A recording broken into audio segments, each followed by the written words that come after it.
everyone, and as Renee mentioned, my name is Lani Tsinnajinnie, and I'm an assistant professor in the Department of Community and Regional Planning here at New Mexico, at UNM. I wanted to start off by talking about where I began as far as community engagement in my research practice. My background, I'm an alum of UNM. I received a dual bachelor's degrees in Native American Studies and Environmental Science. And then I went on to receive my master's in water resources here at UNM. And then I went to New Mexico Tech to get my PhD in hydrology.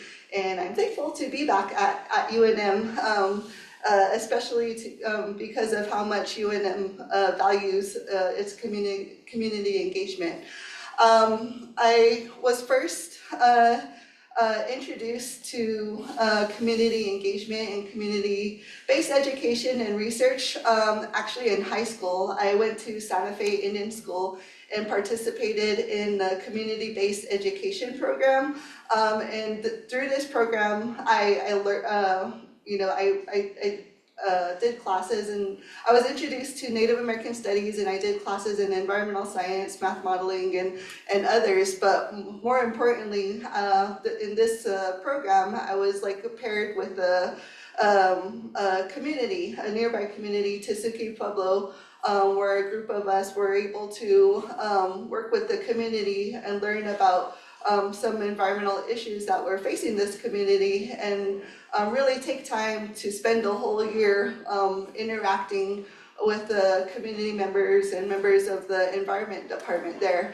And that's what really opened my eye to both being able to do environmental science in a community-based way, and also being able to, or just being open to the world of Native American Studies.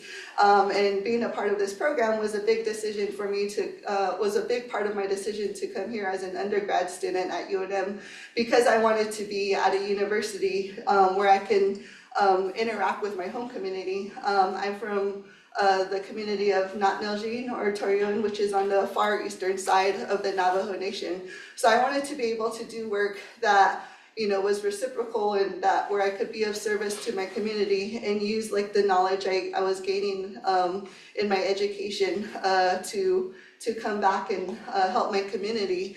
And so while at UNM, in the Native American Studies curriculum, I was introduced to research methodologies where we learned about the harms of traditional academic research practices in Native American communities, and the harms of extractive research in our communities. And we also were taught the importance of having community participate in your research and guide our research. And so it was really foundational to move towards community-led research. And so another part of the curriculum in Native American Studies was we learned about concepts like decolonization, and we're taught about indigenous worldviews. And through this, it was really the takeaways I took from learning those concepts was really just kind of we don't have to separate who we are as indigenous peoples in academic spaces. And with this, that meant we can value we can value relationships. We can value relationships with our family. We can value relationships with our community, and we can also take values as respect, responsibility, and reciprocity in the work that we did. And that's something I carried, throughout the science education and graduate studies education that I received. And this was really the main type of formal training I received in community engaged research that I had, that I'm still, working off of, and I'm still continuing to develop.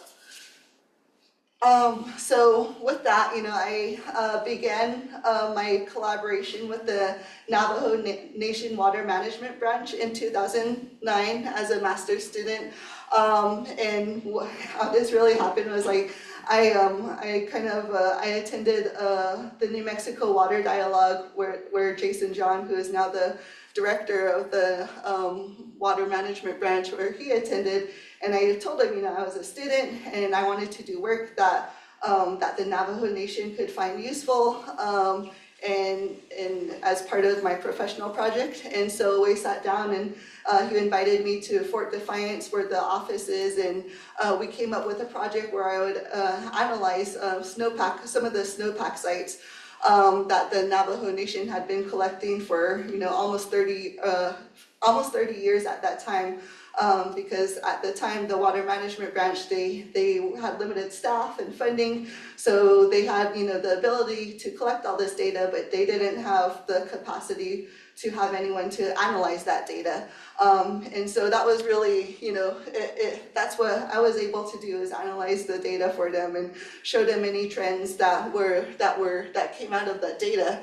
And I continued this relationship through my PhD studies as a student at New Mexico Tech, and being able to understand like groundwater and surface water interactions, and how snowpack melts and contributes to stream flow, and how years of snowpack variability might lead to different responses in stream flow variability. And so and I've continued my relationship with the Navajo Water Management Branch as a faculty at UNM. So I just wanted to show my commitment to this long-term relationship with the Navajo Nation Water Management Branch. And although I am a member of the Navajo Nation, and that helped me to have an in, working in that part of the Navajo Nation, Tsinnajinnie Mountains, not where my family was from, was still like I had to wear a different sort of hat, like a sort of still as an outsider, and be able to continue and nourish that relationship with both the Navajo Water Management Branch and the communities out in the Tsinnajinnie Mountains.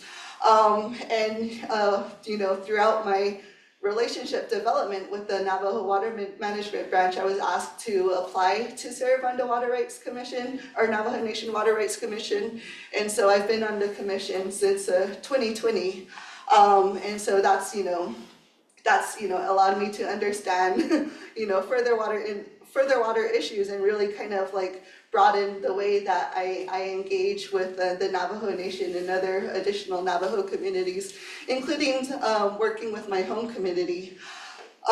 So I recently, I started initiating research with my home community of Torreon, or my home chapter of Torreon, and some nearby chapters as well. And so, being gone for so long to get my education and to start my job here, and going back, it's like, I had to go back and reintroduce myself to my home community, and let them know who my family is, or who my family was, who my family is, and remind them that I'm from there. And also because I'm a water rights commissioner, I also have to wear that other hat when I'm working with my community. So it's still another case where I can't really separate who I or fragment who I am. I have to be like my whole self when working with my home community, and that's something I'm still learning to navigate, but that's something that I have to be mindful of as well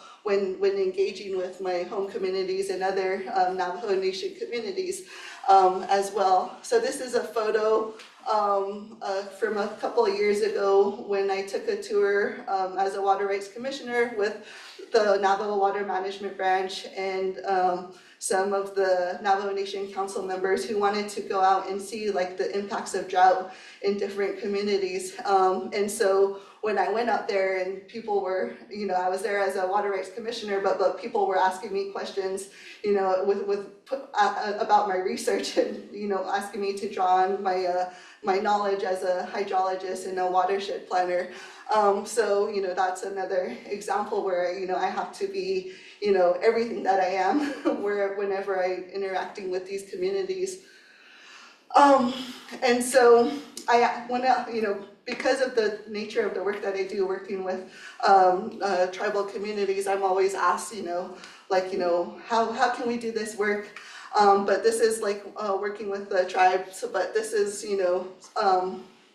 a slide I developed, about like sort of like the benefits and some of like, some of the understandings we have to have when doing engaged research with tribes and not just with like tribes themselves, but the communities. And like that's one bullet point I didn't add is like, we have to understand there's a difference between working with the tribes or the nations themselves, and then a difference with working like the communities within those nations.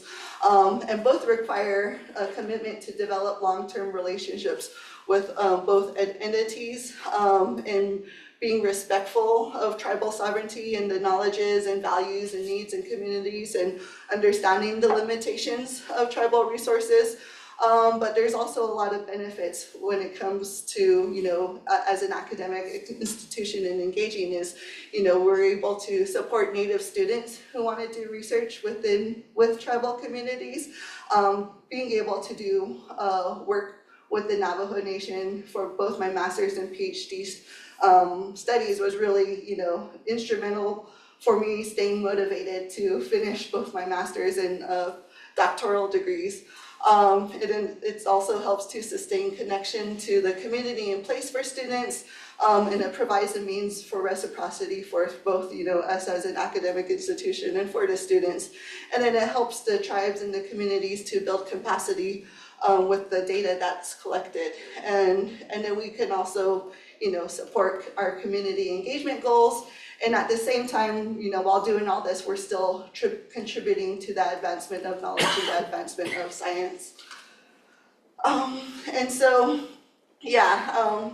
throughout, since my time at UNM, I've been a part of several NSF teams where we were successful in receiving the grants. And I think, one of the harder parts about this process and navigating the tenure process is just being able to communicate how long it takes to build these relationships and sustain these relationships. And so that's something that I'm still navigating, and I'm, it's just something we just gotta hammer home, is just understanding the time commitment. And so, that's what I'll end with for today. Thank you.